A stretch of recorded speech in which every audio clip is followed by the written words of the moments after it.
Bonjour à tous, j'espère que vous allez bien. Je suis ravie de vous retrouver aujourd'hui pour les énergies de votre vie émotionnelle et sentimentale pour cette fin d'année 2024 qui couvre les mois de novembre et décembre. Alors cette vidéo s'adresse à vous si vous êtes poisson, si vous êtes ascendant poisson ou si vous avez votre signe lunaire ou vénusien en poisson, quel que soit votre signe solaire. Alors, rappelez-vous, en novembre, je vous ai dit, vous allez pouvoir tourner une page. Et sur un plan, ça c'était le titre de votre vidéo pour le mois de novembre. Et sur un plan émotionnel, en novembre, on va peut-être en parler ici, puisque ça couvre novembre et décembre, il y avait l'énergie quand même du doute, de l'inquiétude, une certaine retenue, et peut-être l'idée aussi de réfléchir à ce qui s'est passé, de réfléchir à une relation qui n'est plus par rapport à un ou une ex. Donc ça correspond aussi, ça peut parler dans le sens de, effectivement, vous allez pouvoir tourner une page par rapport à un passé, par rapport à une ancienne relation sur laquelle vous cherchez peut-être des réponses. Parce que les nuages représentent la notion de doute, d'incertitude, donc peut-être un besoin de compréhension par rapport à ce qui est ou a été vécu et ressenti. Alors, on y va pour vous, les poissons. Commençons par l'énergie qui vous entoure sur cette fin d'année par rapport à votre vie émotionnelle et sentimentale. La fête, les amis, la famille. Donc là, effectivement, vous êtes, semble-t-il, très entouré quand même. Il y a cette idée d'une énergie qui vous met en joie, d'une énergie ou d'un entourage, que ce soit amical, familial ou peut-être aussi en rapport à votre vie amoureuse. On voit que là, on a les interactions sociales, on a l'entourage, on a cette légèreté, cette joie de vivre, on a une énergie très joyeuse, une énergie très joyeuse qui vous entoure sur cette fin d'année par rapport à ce que vous ressentez, dans ce que vous ressentez, par rapport à votre vie émotionnelle et sentimentale peut-être. On regarde votre état d'esprit à vous concernant votre équilibre émotionnel et votre vie sentimentale. Le 5 de bâton. Alors, vous avez un état d'esprit assez combatif. Et peut-être un petit peu trop pour certains ou certaines d'entre vous, dans le sens où là, on peut parler aussi d'un conflit intérieur, de tensions qui sont, j'allais dire ressenties, mais qui sont surtout vécues. Parce que là, on voit que j'attends de voir la suite, parce que je peux avoir différentes interprétations, mais soit vous avez effectivement un état d'esprit extrêmement combatif, pour quelque chose de particulier concernant un relationnel qui compte pour vous, amical, familial ou concernant votre vie amoureuse, soit effectivement il peut y avoir des tensions, des conflits intérieurs ou une situation compliquée dans une relation importante. On peut parler de conflits, de jalousie, de désaccords et de confrontation, comme ça. Alors on va voir la suite. On regarde ce que vous ressentez au plus profond de vous-même, les poissons, le valet de coupe. Alors, ce que vous ressentez au fond de vous, des émotions nouvelles. Des émotions nouvelles, une certaine curiosité aussi peut-être, cette envie de prendre un nouveau départ ou de pouvoir saisir une opportunité particulière par rapport à quelqu'un. Dans ce que vous ressentez aussi au fond de vous, c'est cette idée de vous dire bah maintenant je sais ce que je veux. Maintenant je sais ce que je veux et je sais où je veux aller. Voilà, on a quelque chose de cet ordre-là, quand même. Donc, après, si on parle de conflit intérieur, vous savez ce que vous voulez au plus profond de vous-même, mais on va voir ce que vous faites concrètement, dans les faits, ici, avec cette carte-là, pour votre... Ben voilà, pour votre vie émotionnelle et sentimentale. Donc on est bien sur un conflit intérieur ici, pour beaucoup d'entre vous, parce que vous savez ce que vous voulez, mais vous n'agissez pas forcément en conséquence. Donc là, on a effectivement deux énergies qui peuvent être contradictoires et qui peuvent générer des tensions intérieures, des conflits intérieurs. Une forme de dualité, quelque part, une complexité. Ça me fait penser à la carte du chariot, dans le tarot, où avec cette carte... alors, je vais vous montrer, parce que c'est quand même important ce que je vais vous dire. C'est quand même important par rapport à vos énergies, là. Alors, je vais la trouver vite fait. Espérons que ce ne soit pas la dernière carte du jeu. En même temps, c'est pas grave. Prenons le temps, tout simplement. Hop.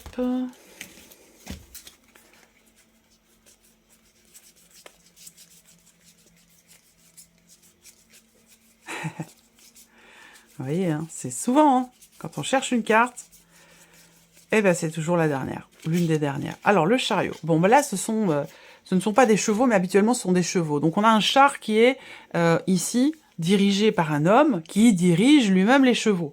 Donc, les chevaux, il faut qu'ils aillent tous les deux dans la même direction, vous voyez. Donc, il s'agit de les guider, ces chevaux, de la même manière, de façon à ce qu'on ait ici quelque chose de linéaire, d'équilibré, pour aller dans la bonne direction. Et la sensation que j'ai par rapport à vos énergies ici, c'est que vous dites à l'un des chevaux d'aller à gauche et vous dites à l'autre d'aller à droite. Donc là, ça pose quand même un petit souci, si vous voulez, pour aller dans la bonne direction. Vous voyez ce que je veux dire? C'est un petit peu ça, l'énergie qui ressort ici. C'est qu'en fait, on a un désir de nouveauté, d'insuffler de la nouveauté dans sa vie, de commencer quelque chose de nouveau, on sait ce qu'on veut, et en même temps, on n'est pas dans l'action ici. C'est comme la loi de l'attraction. Il ne s'agit pas d'attirer à soi ce que l'on désire si on n'agit pas dans ce sens. Ça ne fonctionne pas. C'est pareil. Donc là, en fait, il va s'agir pour vous d'arriver à vous positionner différemment, sous un autre angle, à agir aussi d'une autre façon, pour pouvoir matérialiser finalement ce que vous désirez au plus profond de vous. Parce que là, effectivement, il y a un désir, mais en même temps, on n'est pas forcément dans l'action par rapport à ce désir. Du coup, on met pas forcément toutes les chances de son côté. Et ça peut mettre dans la frustration, dans l'attente, et du coup, dans une certaine forme de dualité à l'intérieur de soi. On va continuer.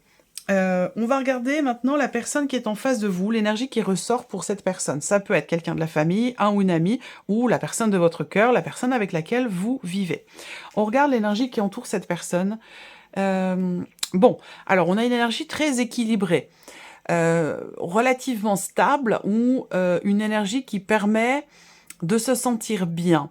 On a quelque chose de sain, quelque chose d'équilibré qui entoure cette personne.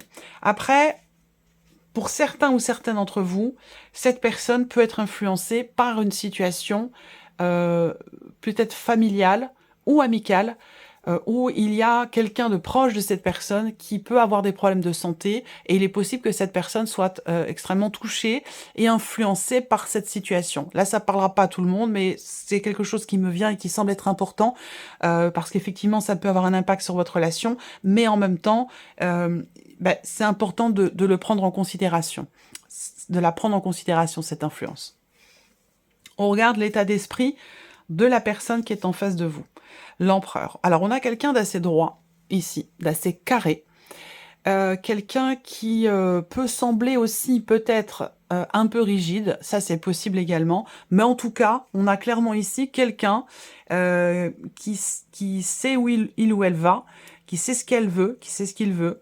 On a quelqu'un qui se laisse pas influencer par l'extérieur. Donc, quelqu'un qui est quand même solide, posé, et qui peut, de par cette assise, sembler un peu froid, un peu distant, un peu rigide, mais c'est quelqu'un qui, qui a une certaine rigueur, en fait. Et je pense que cette rigueur, cette personne-là se l'applique à elle-même, et peut aussi l'appliquer également à votre relation. Alors ça peut créer aussi des tensions, ça peut créer une forme de conflit intérieur de votre côté. Ça, c'est possible également.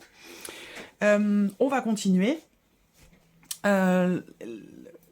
Si cette personne est influencée par la santé de quelqu'un qui est proche, qui lui est proche, ça peut être quelqu'un qui est du signe du Bélier.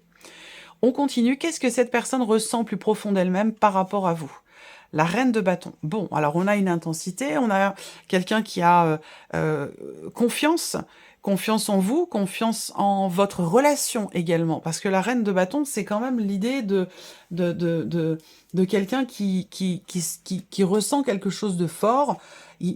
Ça me parle de quelqu'un qui est passionné aussi. Il y a quelque chose. Alors, on a une énergie quand même une énergie de feu quand même, hein, en face de vous, pour beaucoup d'entre vous.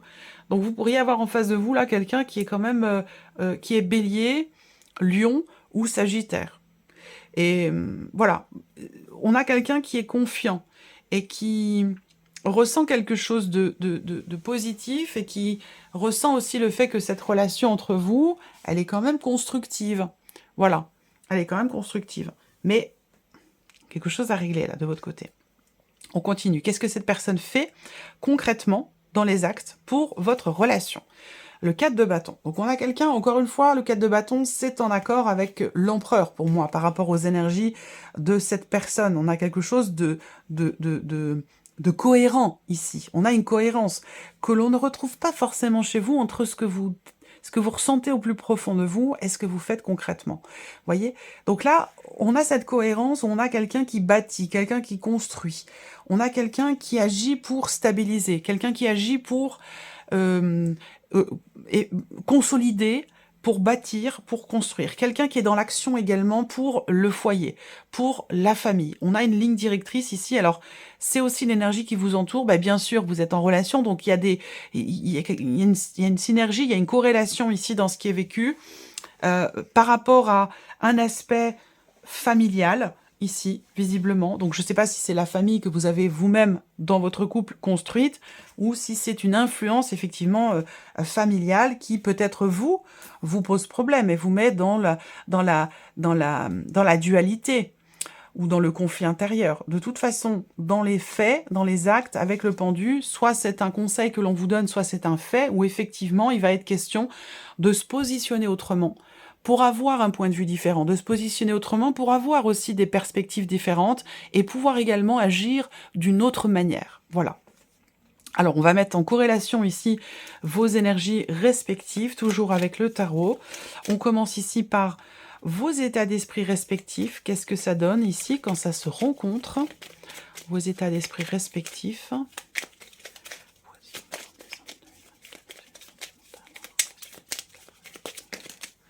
Qu'est-ce qu'on a, le 6 d'épée? Bon, alors, il va s'agir d'avancer. Même si on a ici une tension, un conflit, la personne en face de vous, elle va être dans un état d'esprit où il sera question de poser un cadre. Il sera question de poser des limites et de mettre les choses bien au clair. On a quelqu'un quand même ici avec l'empereur qui a une certaine rigueur, comme je vous l'ai dit tout à l'heure, où il ne sera pas question d'être entre deux eaux, il ne sera pas question avec cette personne de tergiverser, il sera question, et ça prendra le dessus, d'aller de l'avant. Il sera question d'avancer et également faire en sorte d'arriver à laisser quelque chose derrière soi. C'est ce quelque chose qui, je pense, crée un conflit intérieur chez vous, une tension, peut-être une jalousie. Voilà. Dans l'idée, il va vraiment être question ici de passer à autre chose, de tourner la page et puis d'avancer en conscience. On regarde vos ressentis respectifs. Qu'est-ce que ça donne quand c'est partagé? On a le 5 d'épée. Donc, l'énergie de conflit stérile, ici. Donc, effectivement, ça correspond avec ce qu'on disait tout à l'heure. Chose qui n'est pas forcément évident. Il y a vraiment ce besoin de lâcher prise. Hein. Ce besoin de lâcher prise par rapport à quelque chose qui n'est plus, ou laisser quelque chose derrière soi, se libérer, avancer. C'est très important parce que sinon, ça va continuer de vous mettre dans, ici, dans une certaine tension, dans une certaine dualité ou dans un conflit intérieur. Donc, on voit bien que il y a quelque chose à régler, là. Ouais. Il va s'agir d'oser aborder un sujet. D'oser aborder un sujet qui blesse, peut-être, ici. Pour réussir à le dépasser. Vous voyez? Parce que là, on a un sujet, effectivement, qui est un peu délicat, où on a une fragilité sur un plan émotionnel, dans ce qui est ressenti par rapport à des mots qui peuvent être durs aussi, quelque chose qui n'est pas forcément compris. Il va s'agir, avec l'énergie du fou, d'arriver à se jeter à l'eau, quelque part. Il va être question de se jeter à l'eau, de prendre une certaine forme de risque pour exprimer ce que l'on ressent plus profond de soi, pouvoir avancer et laisser derrière soi ce qui a pu blesser, ce qui a pu contrarier ou susciter une tension, un conflit, une jalousie. On termine ici, dans les faits, dans les actes. Qu'est-ce que vous faites l'un et l'autre pour cette relation? On va regarder ce que ça donne quand c'est partagé. Poisson. Manière d'agir. Poisson. Agir pour les poissons. Qu'est-ce que c'est que la corrélation? Qu'est-ce qu'on a? La force. Bon. Alors, dans vos manières respectives d'agir, je pense que là, dans ce que vous allez partager et faire ensemble, ou faire individuellement pour la relation, avec l'énergie de la force, je vais sortir une autre carte, avec l'énergie de la force, il va être question de se maîtriser, de se contrôler, il va être question de gérer quelque chose qui est quand même assez intense. Je pense que c'est un rapport ici avec cette tension intérieure que vous avez, et par rapport aussi peut-être à une rigidité. Il va peut-être être question du côté de cette personne de s'assouplir un petit peu, de se maîtriser, et de votre côté, de maîtriser peut-être des jalousies, ou ce qui génère chez vous, ici, visiblement, quelque chose d'assez tendu. Voilà. Il va être question d'être un petit peu dans le contrôle. Alors, le fait qu'ici, on ait quelqu'un qui agisse pour stabiliser, construire, consolider, et que vous êtes en capacité quand même de voir la situation ou la problématique sous un autre angle, ça peut vous permettre, effectivement, de retrouver quelque chose il y a cette capacité, si vous mettez en commun votre manière d'être, finalement, il y a cette capacité ici à garder le contrôle de soi, cette capacité à trouver ou retrouver une forme de confiance en soi. Voilà, et à pouvoir de nouveau partager les choses de manière juste et de manière équilibrée. Voilà pour vous, mes chers poissons. On va terminer avec un message du petit oracle pour vivre les accords Toltec au quotidien. Alors, première carte, chiffre 1 pour vous, les poissons. Vous allez choisir une des 3 cartes que je vais vous proposer, ou choisir un chiffre entre 1 et 3. Première carte, chiffre 1 pour les poissons. Première carte, chiffre 1 pour les poissons. Première carte, chiffre 1 pour les poissons. Première carte, chiffre 1. Mais non, c'est trop. Une seule carte, s'il vous plaît. Première carte, chiffre 1 pour les poissons. Voilà, merci. Deuxième carte, chiffre 2 pour les poissons. Deuxième carte, chiffre 2 pour les poissons. Merci. Et troisième carte, chiffre 3 pour les poissons. Troisième carte, chiffre 3 pour les poissons. Troisième carte, chiffre 3 pour les poissons. Troisième carte, chiffre 3 pour les poissons. Hop. Allez, c'est parti. Première carte, deuxième carte, troisième carte, chiffre 1, 2 ou 3. Vous pouvez faire pause, bien sûr, sur la vidéo si vous voulez prendre le temps de choisir. Allez, c'est parti. Première carte ici, chiffre 1 pour vous les poissons. Je choisis de garder en moi les interprétations et les suppositions qui me procurent le plus de joie. C'est vraiment en corrélation avec votre tirage. La vérité étant toujours une question de point de vue, peu m'importe qui a raison ou tort. L'important, c'est l'histoire que je me raconte à moi-même et qui me rend heureux, heureuse. C'est important, ça. Deuxième carte, chiffre 2, pour vous les poissons. J'arrête de croire que tout ce que je me dis est nécessairement vrai. Ce que je suppose sur moi peut être tout aussi faux que ce que je suppose chez les autres. Une pensée n'est qu'une pensée. Elle est relative. Je peux penser cela de moi alors que mon voisin pense le contraire. Tout le monde a raison dans son système de croyance. Et ici, troisième carte, chiffre 3, vous avez 2 cartes. Alors, la première, je peux choisir les croyances que j'ai sur moi. Peu importe ce que je choisis, en bien ou en mal. Cela ne sera toujours qu'un point de vue et non la vérité. Alors je prends du recul et je vois cela comme un jeu. Quelle croyance qui me fait du bien, je préfère choisir? Intéressant, hein? Et la deuxième carte, je comprends que je communique avec l'autre de la même manière que je communique avec moi-même. Si l'autre me parle mal, je prends conscience qu'il est incapable de communiquer avec lui-même de façon bienveillante. Plus je suis indulgent avec moi-même, plus je suis capable de me relier aux autres et de les accepter tels qu'ils sont. Voilà pour vous, mes chers poissons. J'espère que cette vidéo vous a plu, que ce tirage résonne en vous. Merci à vous, merci de votre présence, de votre fidélité, merci pour votre écoute. Je vous souhaite une belle fin d'année et puis on se retrouve très bientôt pour les prochaines vidéos. Prenez bien soin de vous. Au revoir.